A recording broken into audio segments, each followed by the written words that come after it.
સત્તામાંથી જો આવા નિર્ણયો લેવાય છે તો અમે સત્તા ઉપર જ પહોંચીએ ભાઈ. સત્તામાં બેઠા બેઠા તમારા બધા નિર્ણયો લેવા છે કે ફલાણાને એટલું આરક્ષણ આપવું છે, ફલાણી જગ્યાની એટલી ભરતીઓ કરવી છે કે નથી કરવી, શિક્ષણ આ રીતે આપવું છે. તો આ બધા નિર્ણયો જો સત્તામાં લેવાતા હોય તો આપણે સત્તા ઉપર જ પહોંચવા માટેનો પ્રયત્ન કરીએ. હું કામે માગવું જોઈએ ભાઈ? માગવાથી ભીખ મળે? માગવાથી મળે માત્ર ભીખ. અધિકારો જોતા હોય તો સામેવાળાની છાતી ઉપર, દુશ્મનોની છાતી ઉપર પગ મૂકીને ઝૂંટવવાની તૈયારી રાખવી પડે તો મળે, બાકી મળે નહીં. દુશ્મનો સામે લડવું પડે તો મળે, માગવાથી મળશે ભીખ. મને ઘણા લોકોના ફોન આવે, ચિરાગભાઈ લેખિત કરો ને મુખ્યમંત્રીને. શું લેખિત કરે? કેટલી વખત લેખિત કરીએ? આ ઘણા બેસી ગયા બરાડા પાડી પાડીને. શું એને ખબર નહીં હોય? એને ખબર નહીં હોય? બધી ખબર પડે છે. પણ એને એટલી ખબર છે કે ઓબીસી સમાજ કોઈથી જાગૃત નહીં થાય, કોળી ઠાકોર સમાજ જાગૃત નહીં થાય, દલિત સમાજ જાગૃત નહીં થાય, એસટી સમાજ જાગૃત નહીં થાય, કે ઓબીસી એસટી સમુદાયના લોકો કોઈથી જાગૃત થવાના નથી. અને દાણું ચવાણું બરાબર મજા આવે એમ એના સમાજના 2-5 આગેવાનો સાચવી લેવો એટલે આખો સમાજ સચવાઈ જશે. આ લોકોને આ ખબર છે. પણ હું તમને કહેવા માંગુ છે, જે પણ આપણા નેગેટિવ પાસા છે એ બંધ કરો. આપણે એકતા કરવાની છે, યુનિટી બનાવવાની છે. અને દુશ્મનોને છે ને એક એક મતની ભીખ માંગતા કરી દેવાના છે. દુશ્મનોને એક એક મતની ભીખ માંગતા કરી દેવાના છે. જો યુનિટી કરવા માંગતા હોય, એકતા બનાવવા માંગતા હોય, અને તમને એમ લાગતું હોય કે મેં કોળી સમાજમાં જન્મ લીધો છે, મેં ઓબીસી સમાજમાં જન્મ લીધો છે, અને મારે ઓબીસી સમાજની એકતા કરવી છે, મારે કોળી ઠાકોર સમાજની એકતા કરવી છે, મારે ઓબીસી એસટી સમાજની એકતા કરવી છે, તો તમને જે લોકો એમ કહેતા હોય કે આપણા કોઈથી સુધરે નહીં, આપણા કોઈથી એક ના થાય, તો આ મગજમાંથી કેસેટ કાઢી નાખો. પેલા કહેવત હતી કે કોળીની ટોળી ન હોય. હવે ટોળા પેદા કરવાના છે, ટોળા ઉભા કરવાના છે. અને એવા ટોળા ઉભા કરવાના છે કે જેથી મત માંગવા આવે ને તેથી આપણા મહિલાઓ પણ એમ કે હાલે લુખાવ ભણવા નીકળો, મત નથી તમને. આવી ક્રાંતિ ગામે ગામ કરવાની છે. આવી ક્રાંતિ ગામે ગામ કરવાની છે. જ્યાં સુધી તમે મગજમાંથી એક શબ્દ તમે નહીં કાઢી નાખો કે એકતા નહીં થાય તો કોઈ દી એકતા થવાની નથી. તમને એમ થતું હોય કે દુશ્મનો આપણી સાથે જાતિવાદ કરે છે, આપણા બાળકોની નોકરી ખુલ્લે આમ ખાઈ રહ્યા છે, આપને બાળકો જ્યાં સરકારી શાળાઓમાં શિક્ષણ લે છે તે શિક્ષણ આ લોકો ખતમ કરી રહ્યા છે. તો તમારે તમારા મનથી સમજવું પડશે. મેં કીધું એમ તમે તમારું કલ્યાણ કરી શકશો. કોઈ તમારો ધારાસભ્ય સાંસદ તમારું કલ્યાણ કરવા નહીં આવે. કલ્યાણ કરવા તો છાતી ઠોકીને વિધાનસભામાં અવાજ ન ઉઠાવે, સંસદમાં અવાજ ન ઉઠાવે. તમારી કાંઈ પડી નથી. અને અવાજ ઉઠાવે તો આવતા વખતે વિધાનસભાની ટિકિટ ના આપે, લોકસભાની ટિકિટ ના આપે, કેબિનેટનું ખાતું ના આપે. છે પોઝિશન, પ્રોટોકોલ નડે એટલે નહીં બોલે. તો એ નહીં બોલે તો આપણે કઈ બંગડી પહેરી નથી. અવાજ ઉઠાવવો પડશે, છાતી ઠોકીને ખુલ્લે આમ અવાજ ઉઠાવવો પડશે. જેને જ્યાં ખીલા મારવા એને મારી લે. જેને આપણે જ્ઞાતિવાદ કેવો હોય કેવું પડે કે ભાઈ ચિરાગભાઈ જ્ઞાતિવાદી છે, ઓબીસી નું જે ફલાણાના વિરોધી છે, તો ભાઈ તમને મજા આવે આવા શબ્દો કયો, અમને કાંઈ વાંધો નથી.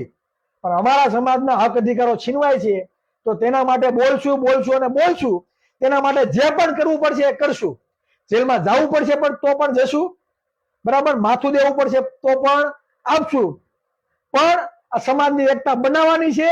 અને દુશ્મનોને એક એક મતની ભીખ માંગતા જો ન કરી દે તો અત્યાર લગી જે અમે બોલ્યા એ અમારું પાણી માંગ્યું. જે પણ લોકો લાઈવ નિહાળે છે એને હું કહેવા માંગુ કે યુનિટી બનાવવી પડશે અને આપણે જ આપણો અવાજ બનવો પડશે. કોઈ ઉપર આધાર રાખવાનું નથી.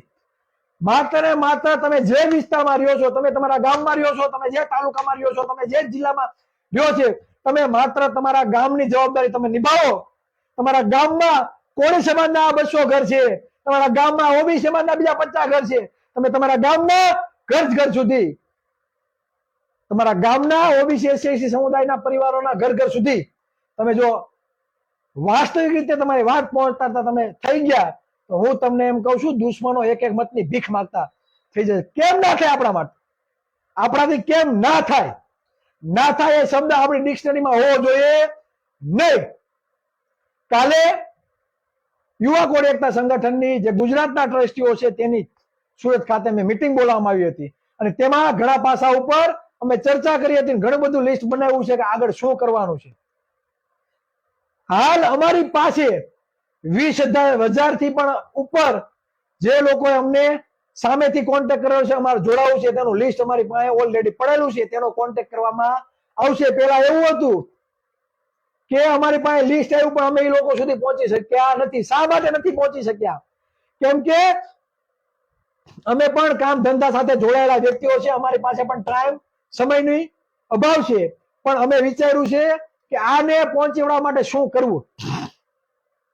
તો એના માટેનું મસ્ત મજાનું આયોજન કરેલું છે અને તે આયોજન પરફેક્ટ રીતે કરવામાં આવશે અને દરેક તાલુકામાં જવાબદાર વ્યક્તિઓને નીમવામાં આવશે અને એક સાયકલ બનાવવામાં આવશે.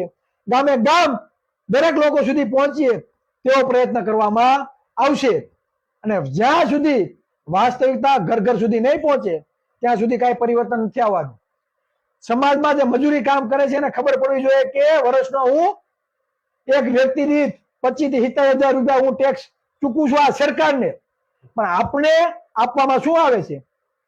અત્યાર સુધીમાં ઈડબ્લ્યુએસ નિગમને 2500 કરોડ આપી દીધા. આપને શું આપ્યું? કોળી ઠાકોરને શું આપ્યું? ઓબીસી સમાજને હે ઘંટડી વગાડવાની, જય શ્રી રામ જય શ્રી રામ ના નારા લગાવવા માટે આ લોકો મોર કરી દે કોકેરે બધા હોય તો એને ખબર પડવી જોઈએ કે આપણા ભાગના પૈસા આ ચોક્કસ સમુદાય માટે વાપરે છે અને આપને આપે છે માત્ર ભીખ.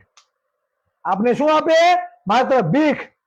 આપણી નોકરીઓ ખુલ્લેઆમ ખવાઈ રહી છે હે તો એના માટે અવાજ કોણ ઉઠાવે? આપણા ભાગની નોકરીઓ બંધારણ એવું કે જેની જેટલી વસ્તી એટલો એનો બધી જગ્યાએ અધિકાર હોવો જોઈએ. બરાબર? તો આપણા ભાગની નોકરીઓ તો ઈડબ્લ્યુએસ વાળાને ફાળવી દે છે. 10% આરક્ષણ મળ્યું છે, 15%, 20% આવી ભરતીઓ કરે છે અને આપણી 70% આરક્ષણ છે છતાં 20%, 15% આવી ભરતીઓ થાય છે. કટઓફ જો કટઓફ ઓબીસી સમાજનું કટઓફ માત્ર હાલ ઈડબ્લ્યુએસ કરતા પણ ઊંચું જાય છે. એનું કારણ વસ્તી પ્રમાણે આરક્ષણ નથી મળતું. એને વસ્તી પ્રમાણે આરક્ષણ મળે છે, વસ્તી કરતા વધારે મળે છે એટલે એનું કટઓફ ક્યાં જાય છે? નીચે. એટલે એના બાળકો નોકરીમાં લાગી જાય છે સૌથી વધારે. એટલે આપણે વાંધો નથી. ઈડબ્લ્યુએસ 10% વસ્તુ તો મળી જાય આરક્ષણ, આપણે વાંધો નથી. એના ભાગનું એને મળે, અમને કઈ વાંધો નથી. પણ આપણા ભાગનું જે છીનવીને લઈ જાય છે એનું શું કરવાનું? આપણા ભાગનું કોઈ છીનવીને લઈ જાય એનું શું કરવાનું? ચાખજો. અત્યારે તમારો છોકરો કદાચ 8મું ભણતો હશે, 9મું ભણતો હશે, 10મું ભણતો હશે, 11-12 કરતો હશે. કાલે જ તમારા દીકરા દીકરીઓ કદાચ ગવર્મેન્ટની તૈયારી કરશે અને ત્યારે જયારે અન્યાય થાય ને ત્યાંથી મંજીરા વગાડજો. તેથી યાદ આવશે કે ચિરાગભાઈ બરાબર પાડતા નહીં, ખરેખર સાચું હતું એમ. તો અત્યારે જ જાગી જાઓ. આવનારી પેઢી માટે આ કાયમ આવશે. આવનારી પેઢી માટે કાયમ આવશે. ચિરાગ ઝાલાના કોમેન્ટમાં આવીને ગાળો દે ભલે દે, એમાં કઈ આપને કઈ ફેર પડવાનો નથી. એના મા બાપના સંસ્કારો જેવા હશે એવા જ વર્તાવશે. હે આપણે તો ગૌતમ બુદ્ધના વંશજો છીએ, આપણે સમ્રાટ અશોકના વંશજ છીએ, આપણે એવા ઓબીસી સમાજના વંશજો છે, શિવાજી મહારાજના વંશજો, સાવજી મહારાજ, સાવિત્રીબાઈ ફૂલે, જ્યોતિબા ફૂલે, સંત કબીર, રામાસ્વામી પેરિયાર, માનીવર કાશીરામ સાહેબ, આપણે એને વાંચીને ઉભા થયેલા છે. શું ફેર પડવાનો છે? જેને જ્યાં ખીલા મારવા હોય ત્યાં મારી દે. જાગૃત થવું પડશે. ગામે ગામ તમારા ગામની જવાબદારી તમારે લેવી પડશે. ચિરાગભાઈ બધી જગ્યાએ આટા મારવાના નથી. અને ચિરાગભાઈ ઉપર તમે એમ રાખશો ચિરાગભાઈ બધું કલ્યાણ કરે, કાંઈ નહીં થાય ભાઈ. ચિરાગભાઈ કાલે સવારે પૂરી દે ગાલી દે 3-4 વર્ષ જેલમાં. શું કરશો? આપણે વિચારોની ક્રાંતિ કરવાની છે. આપણે પરિવર્તન માટેની લડત લડવાની છે. ચિરાગભાઈ કદાચ કાલે સવારે ન હોય પણ જે આપણે વિચારો સાથે જે લક્ષ્ય સાથે લડવા નીકળ્યા છીએ તે વિચારો ગામે ગામ યુવાનો અને આગેવાનો પાસે પહોંચતા થાય અને કાલ સવારે ચિરાગ ઝાલા ન હોય તો એ પણ લડતા થાય. એવા યુવાનો, એવા આગેવાનો આપણે સમાજમાંથી બહાર કાઢવાના છે.